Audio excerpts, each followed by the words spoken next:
இன்றைக்கு திமுக என்ன கிட்னி திருடலாம், நீ யாருமே ஆஸ்பத்திரிக்கு போக முடியாதாட்டு இருக்குது. இந்த ஆட்சியில இது அரசாங்கம் இன்னைக்கு வெளியிட்டு இருக்குது, நாம வெளியிடல. இன்னைக்கு வந்திருக்குது அரசு குறிப்பு.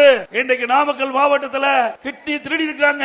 அந்த திருட்டு கும்பலை பிடிப்பதற்கு அரசாங்கமே ஒரு IAS அதிகாரி, மருத்துவத்துறை சேர்ந்த அதிகாரி நியமிக்கப்பட்டு அவர்கள் போய் சோதனை நடத்துறாங்க.